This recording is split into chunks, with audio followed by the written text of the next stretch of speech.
The soft murmur of conversations and the clinking of silverware against porcelain filled the elegant restaurant.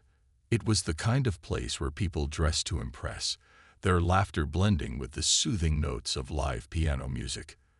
The chandeliers above cast a golden glow on the polished tables, creating an air of sophistication.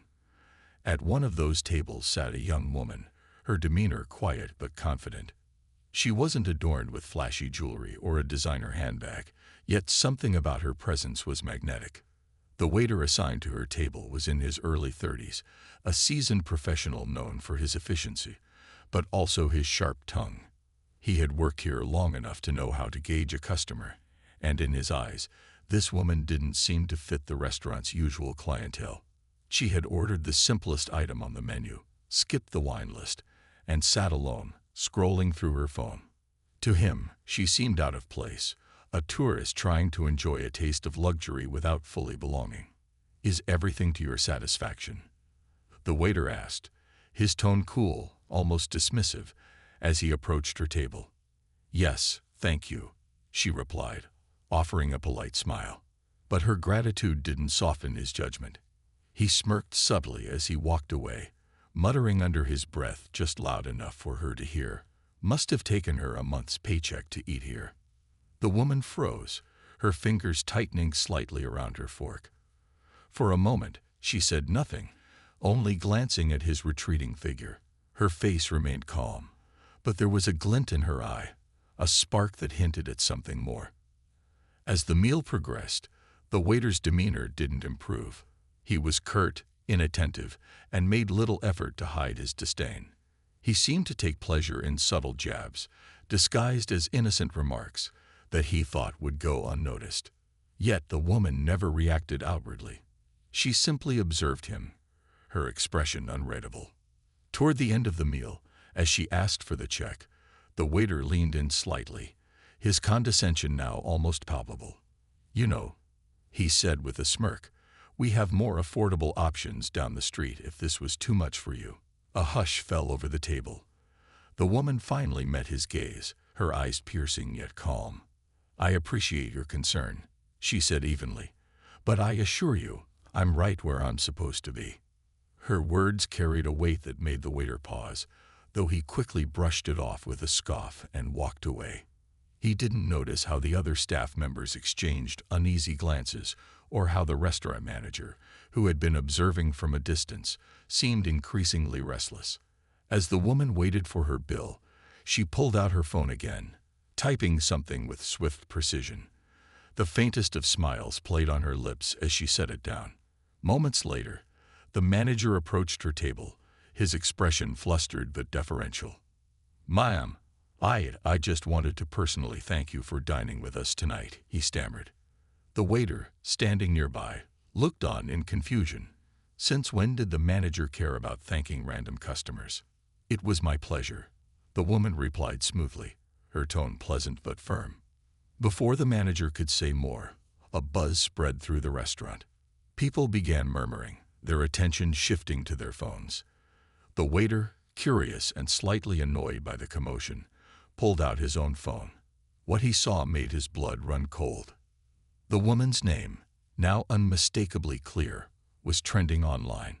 Her profile picture, the same face sitting calmly before him, stared back at him from news articles, social media posts, and headlines that all screamed one thing: power. The waiter's mouth went dry. He had no idea who she was when she walked in, but now it was undeniable. This wasn't just any customer. She was someone who could change lives, or ruin them, with a single decision. And as the weight of his actions sank in, he realized with dawning horror that this was far from over. "Is something wrong?" the woman asked softly, breaking his trance. Her eyes held a quiet challenge, daring him to respond. The story takes a sharp turn from here, as the waiter's insults set off a chain of events he never could have predicted.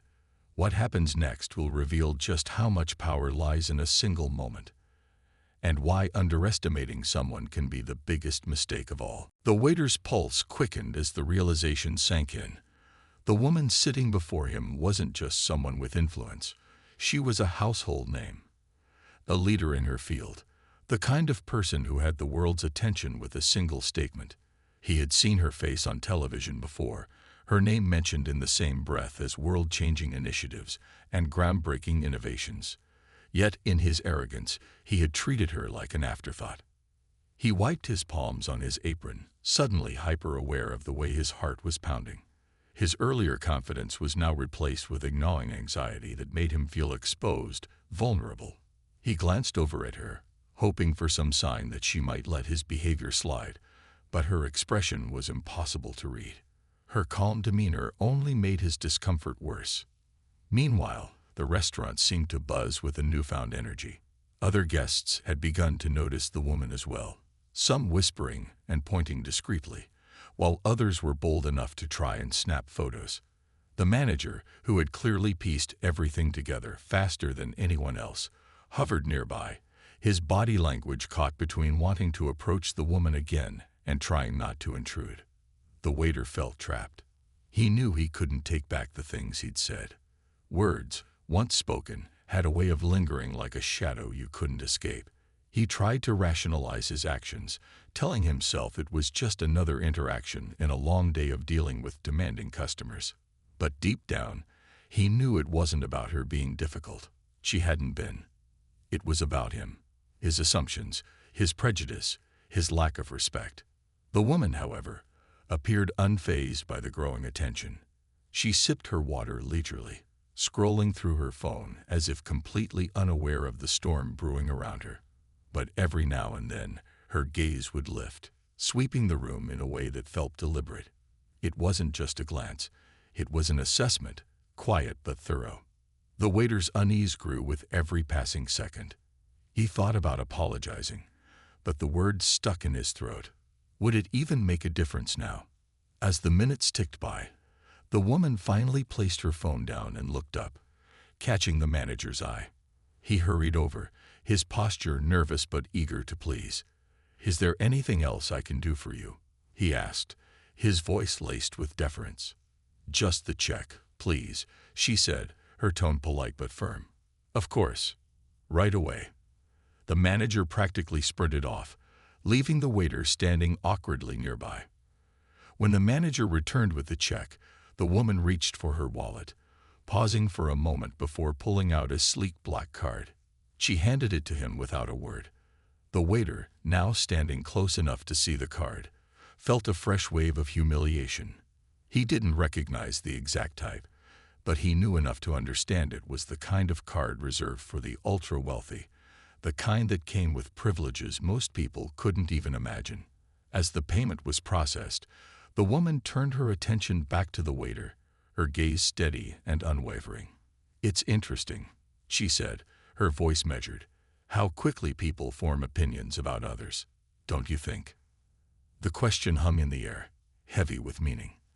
The waiter opened his mouth to respond, but found himself at a loss for words. What could he say that wouldn't sound hollow or defensive? Before he could muster a reply, she continued, her tone thoughtful but sharp. "I've always believed in treating people with respect, regardless of where they come from or what they look like. It's a simple principle, really. Yet it seems to be one that's easily forgotten." Her words stung, not because they were harsh, but because they were true. The waiter felt exposed, as though she could see right through him, past the polished uniform and forced smile to the insecurities that had driven his actions. The manager returned, handing her the receipt with an almost apologetic air. "Thank you so much for dining with us," he said again, his voice trembling slightly. The woman nodded, tucking the receipt into her bag. Then she stood, smoothing the front of her dress as she prepared to leave. For a moment, it seemed like that was the end of it, a quiet exit, no fuss, no confrontation. But as she stepped away from the table, she paused, turning back to the waiter one last time. "You might want to think about how you treat people in the future," she said softly. "You never know who you're talking to." With that, she walked away, her heels clicking against the polished floor as she made her way to the door. The waiter stood frozen, her words echoing in his mind. But the tension didn't end there. Moments later, The restaurant phone rang, and the manager rushed to answer it. From the way his face paled, it was clear the call wasn't routine. He nodded repeatedly, murmuring assurances that sounded increasingly desperate. When he hung up, he turned to the staff, his expression grim. "We've been asked to submit a full report on tonight's service," he said, his voice tight. "Apparently, our guest has connections. Very important connections." The staff exchanged uneasy glances, the gravity of the situation sinking in. The waiter felt a cold sweat break out across his forehead. This wasn't just about a bad tip or a stern review. This had the potential to ripple far beyond tonight, affecting not just him, but the entire restaurant's reputation. As the reality of his actions began to settle, the waiter couldn't help but wonder what kind of consequences awaited him, and whether there was any way to make things right. But the woman's words lingered, a stark reminder that respect isn't just earned, it's expected. And sometimes, the cost of forgetting that lesson is far higher than anyone could imagine. The restaurant staff worked in hushed chaos, the air heavy with tension. The manager disappeared into his office, shutting the door firmly behind him. The waiter stood near the service counter, his nerves frayed, watching as his colleagues whispered to one another, their glances darting toward him. He didn't need to hear what they were saying.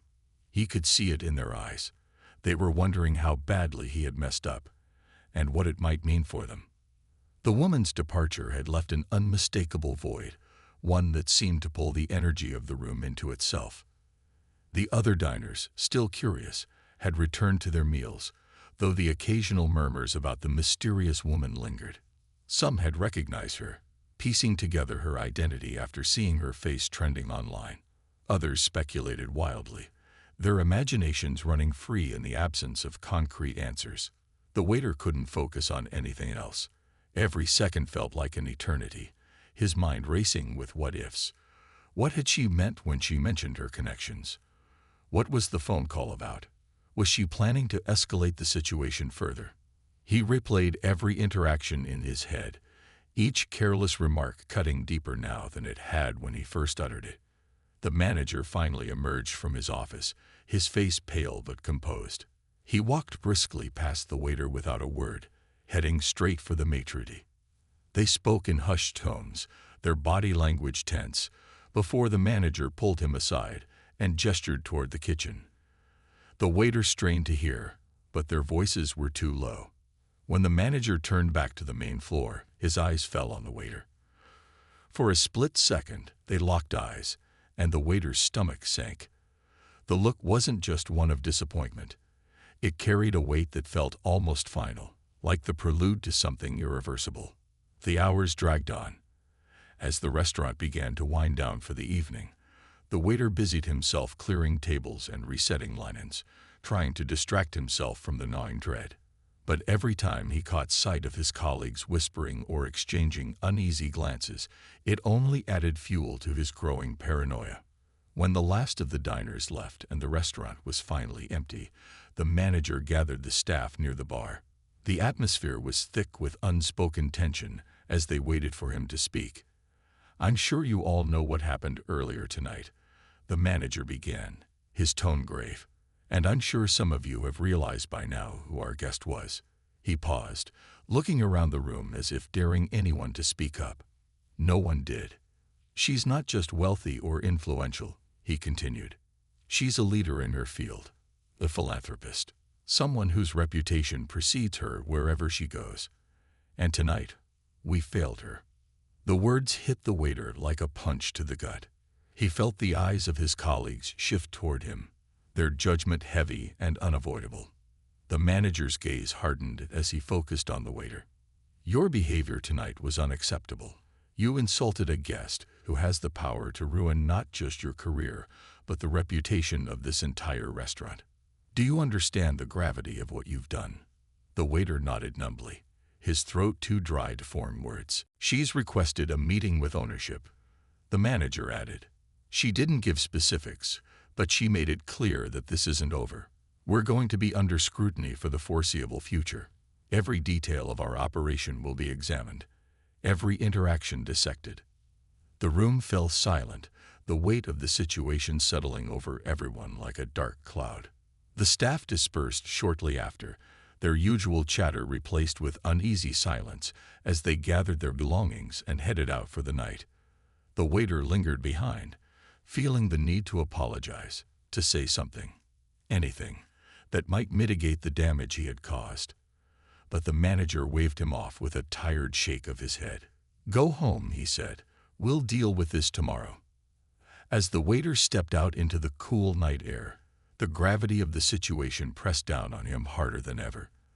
The streets were quiet, the distant hum of traffic the only sound as he walked toward his apartment.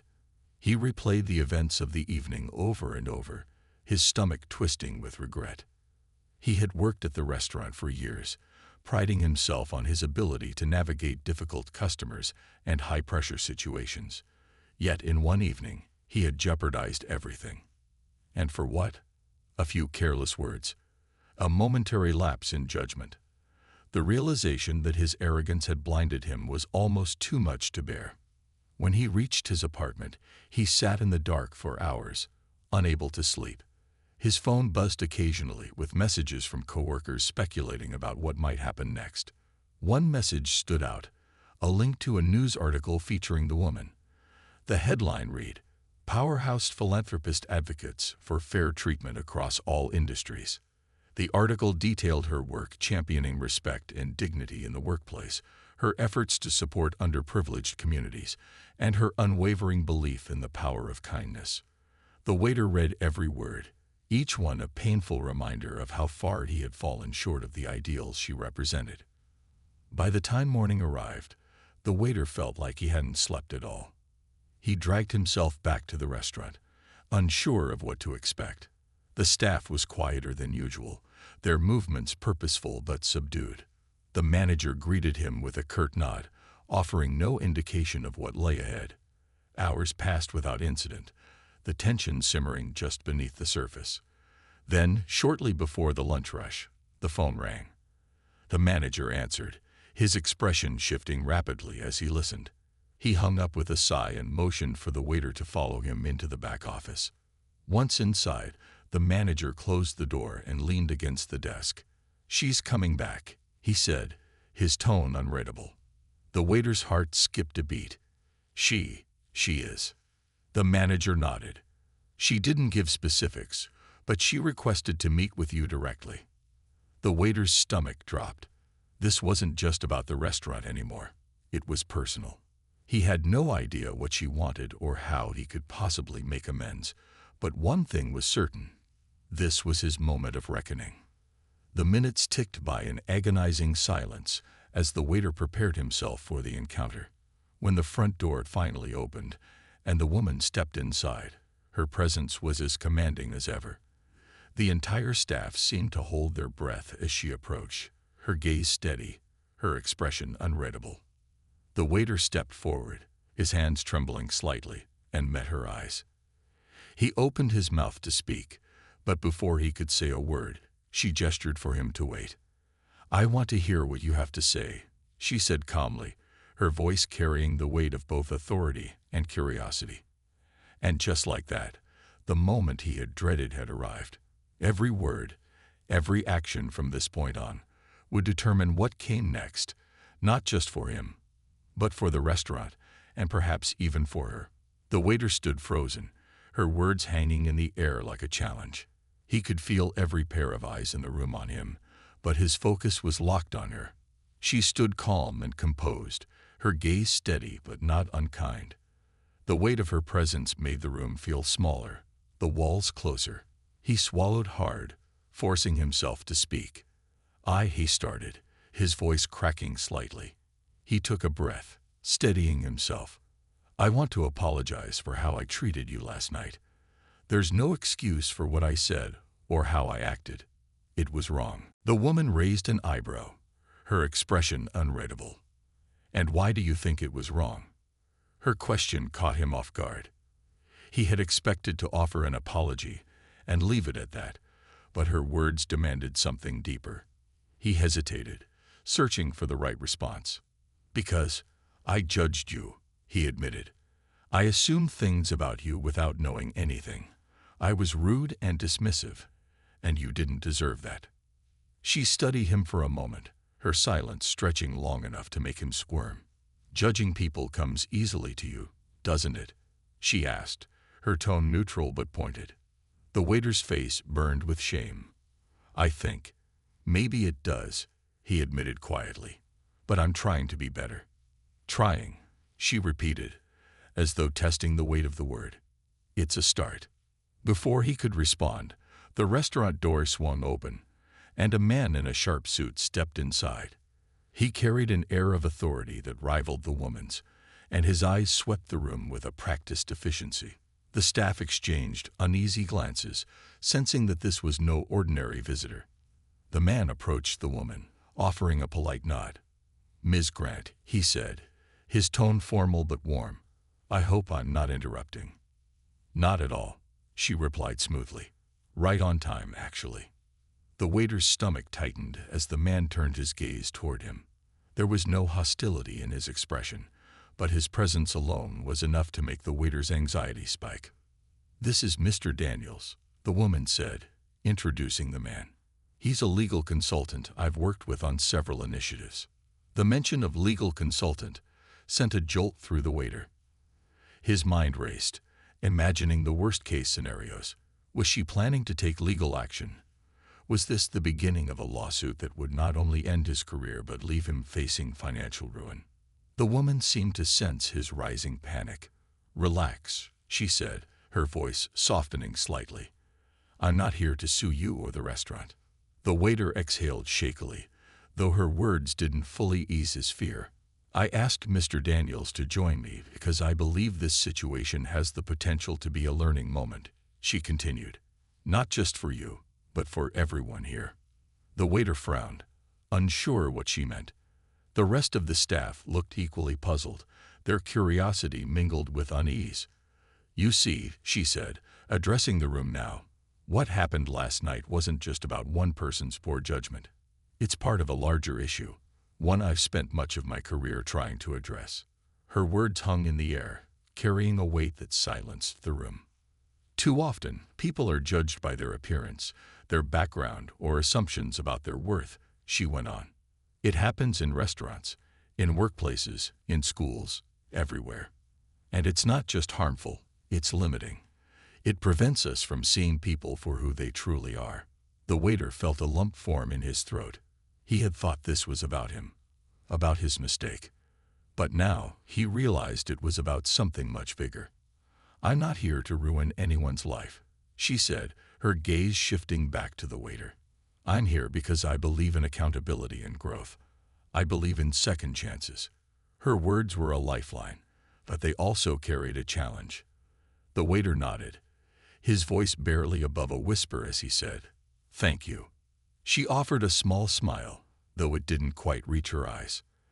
"That said, second chances come with responsibility," she added, "and I intend to make sure this one isn't wasted." The waiter's relief was short-lived as she turned to Mr. Daniels. "We're going to be implementing some changes," she said, "starting with a training program focused on customer service, unconscious bias, and professional conduct." The staff exchanged uneasy glances, realizing the implications of her words. This wasn't just about the waiter, it was about the entire restaurant. "The program will be mandatory for everyone," she continued. "Managers, servers, kitchen staff, no exceptions, and it won't just be a one-time thing. We'll be following up regularly to ensure these lessons stick." The manager, who had been standing quietly on the sidelines, stepped forward. "Ms. Grant," he said carefully, "we appreciate your feedback, and we'll do everything we can to cooperate. But I hope you understand the challenges involved in implementing such a program." "I do," she replied calmly. "And I'll be covering the costs." Her words stunned the room. The waiter stared at her, unable to comprehend why she would go to such lengths. "This isn't just about fixing what went wrong here," she explained. "It's about setting an example. If we can create a space where respect and understanding are the norm, then maybe others will follow." The room was silent, the weight of her words sinking in. The waiter felt a mix of gratitude and guilt. She was giving him a chance to redeem himself, but it came with a price he wasn't sure he could fully repay. "Ms. Grant," he said hesitantly, his voice breaking the silence, "I don't know how to thank you for this, but I promise I'll do whatever it takes to make things right." She studied him for a moment, her expression softening slightly. "Good," she said, "because this isn't about thanking me. It's about proving that you're willing to change." Her words carried a finality that made it clear the conversation was over. She turned to Mr. Daniels, exchanging a few quiet words before they both headed for the door. As the door closed behind them, the room erupted into hushed murmurs. The staff exchanged anxious glances, the weight of what had just transpired sinking in. The waiter stood in silence, his mind racing with everything that had been said. But as the initial shock wore off, a new thought began to take shape, a nagging suspicion that there was more to this story than he had realized. Why had she gone to such lengths? What was her true motive? And most importantly, what would happen next? The next few days at the restaurant felt like a whirlwind. The announcement of the new training program had shifted the atmosphere from uneasy silence to a strange mix of tension and determination. Most of the staff seemed willing to adapt, though there were pockets of resistance, mutters about how the changes were unnecessary or how one incident shouldn't define the entire team. The waiter, however, had no room for resistance. He threw himself into his work, determined to prove that he was capable of change. The first session of the program arrived faster than expected. It was held after closing, the staff gathering in the dining area, which had been transformed into an impromptu training space. A projector screen displayed slides about respect, professionalism, and recognizing biases. The facilitator was engaging, balancing hard truths with moments of humor, but the content struck a nerve. As the waiter listened to examples of thoughtless assumptions and their consequences, he couldn't help but see himself reflected in every scenario. After the session ended, the staff lingered, exchanging thoughts and reactions. Some were optimistic, others skeptical, but the general consensus was that the training had been eye-opening. The waiter stayed quiet, letting the conversation swirl around him. He wasn't ready to talk about what he had learned. Not yet. The woman, Ms. Grant, didn't return to the restaurant immediately, though her influence was palpable. The staff knew she was keeping tabs through the training facilitators and Mr. Daniels, who had made a few surprise visits to observe the sessions. Each visit felt like an unspoken reminder that their progress was being watched, evaluated. Weeks passed, and the changes began to take root. The staff's interactions with each other and with guests grew noticeably more thoughtful, more considerate. The waiter, in particular, worked hard to rebuild trust with his colleagues. He volunteered for extra shifts, stepped in to help without being asked, and made a point of treating every guest, no matter how difficult, with patience and respect. Just as the staff began to feel they were finding their footing, Ms. Grant returned. She arrived without warning, walking into the restaurant during a busy dinner service. Her presence caused an immediate ripple of tension, but she waved off the formalities, asking only for a quiet table near the back. The waiter, still feeling the weight of their last interaction, was reluctant to approach her, but she gestured for him specifically. As he stepped up to her table, nerves tightening his chest, she smiled faintly. "You've been doing well," she said, her tone neutral but not unfriendly. "I've heard good things." "Thank you," he said cautiously. "I'm trying my best." Her gaze lingered on him for a moment, as if assessing the sincerity of his words. "Good," she said finally. "But tell me, what have you learned?" The question caught him off guard, though he realized he should have expected it. He hesitated, choosing his words carefully. "I've learned that assumptions are dangerous," he began. "That it's easy to judge someone without understanding their story, and that doing so doesn't just hurt them, it limits me too." She nodded slowly, her expression thoughtful. "And do you think you've changed?" "I hope so," he said honestly, "but I know it's not something that happens overnight. It's something I have to work at every day." Her lips curved into a small smile, the first genuine one he had seen from her. "That's a good answer," she said. Before he could respond, the door to the restaurant opened, and a man walked in. He was middle-aged, dressed casually, but something about him commanded attention. Ms. Grant's expression shifted subtly as she turned to watch him approach. The man hesitated when he saw her, his face registering a mix of surprise and discomfort. "I wasn't expecting to see you here," he said. "Neither was I," she replied, her tone cool but civil. The waiter glanced between them, sensing a history he didn't understand. The rest of the staff had also taken notice, their curiosity palpable as they pretended to focus on their tasks. The man cleared his throat, his demeanor shifting to something more formal. "I came to speak with the manager," he said, though his gaze remained fixed on Miss Grant. "About what?" she asked, her tone sharper now. The man hesitated, then pulled a folded piece of paper from his pocket. "I'm here on behalf of a group that's interested in acquiring this property," he said. "We've been in talks with the owner." The waiter's stomach sank. The restaurant's future had always felt stable, secure. The idea that it might be sold had never crossed his mind. Ms. Grant's expression darkened, her composed demeanor cracking for the first time.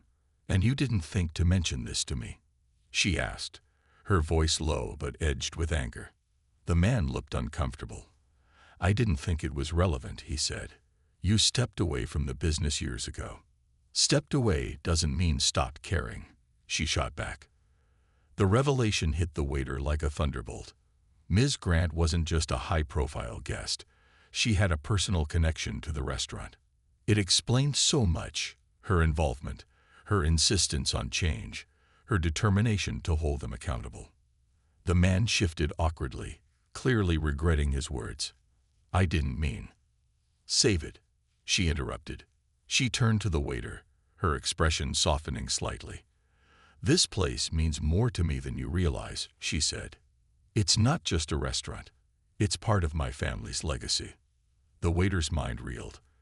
All this time, he had assumed her actions were motivated by a desire to make a statement, to prove a point.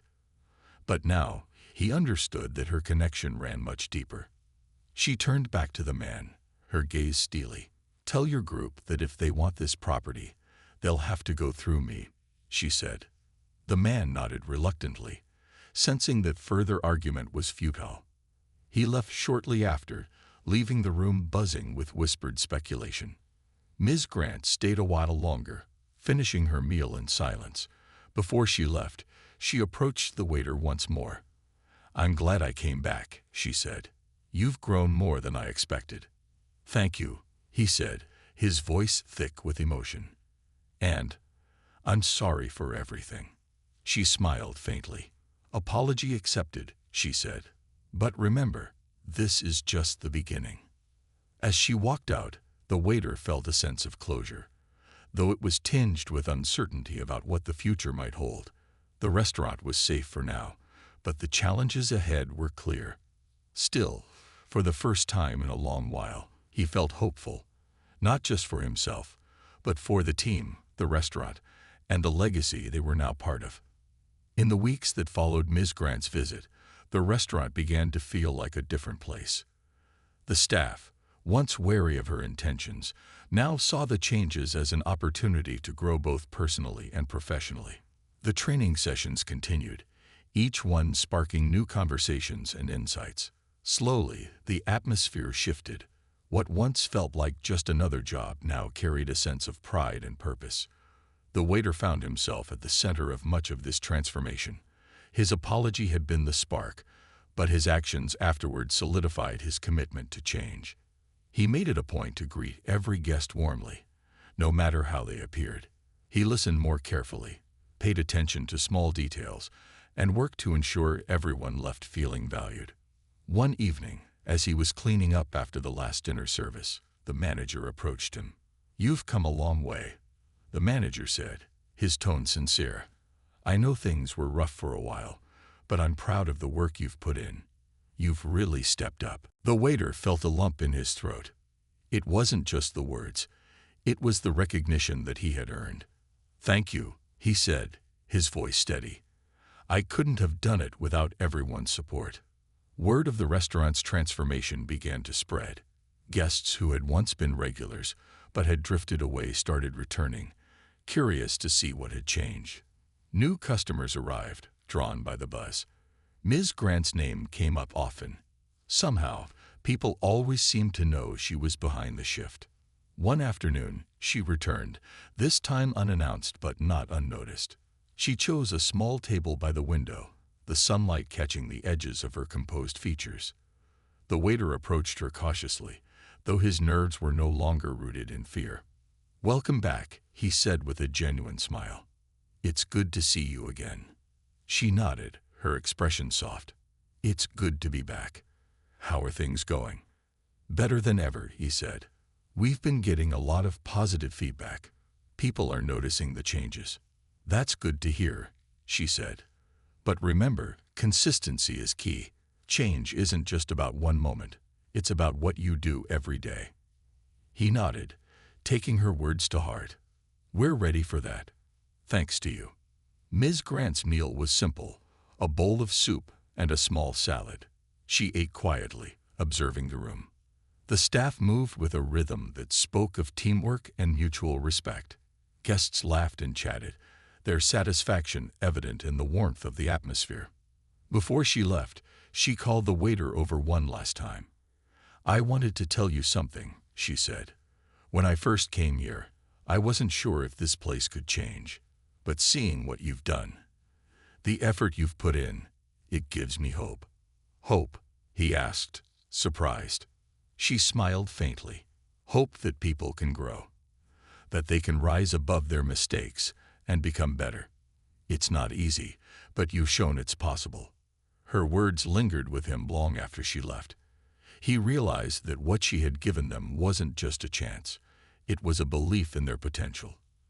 And that belief had become a foundation for everything they had built since. Months turned into a year, and the restaurant continued to thrive.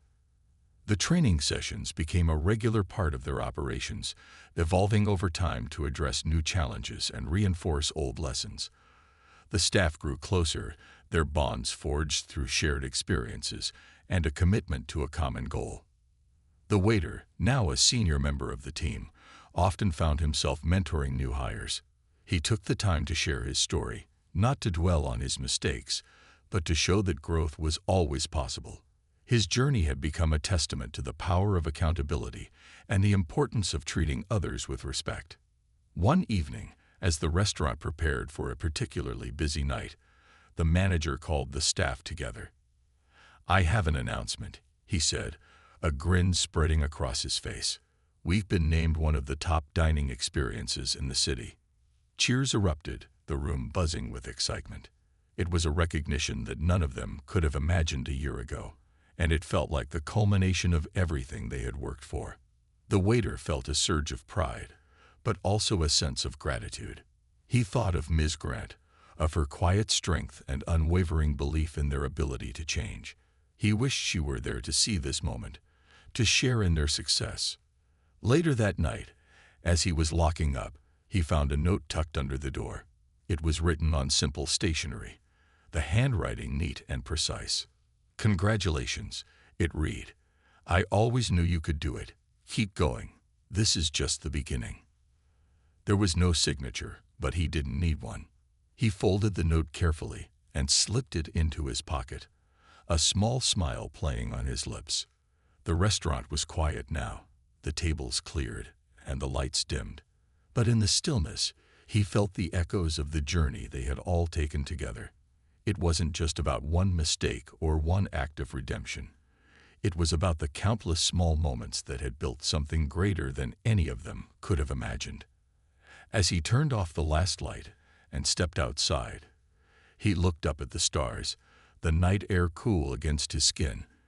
The future was still uncertain, but for the first time, he felt ready for whatever came next. This wasn't the end. It was a new beginning, and he was determined to make the most of it.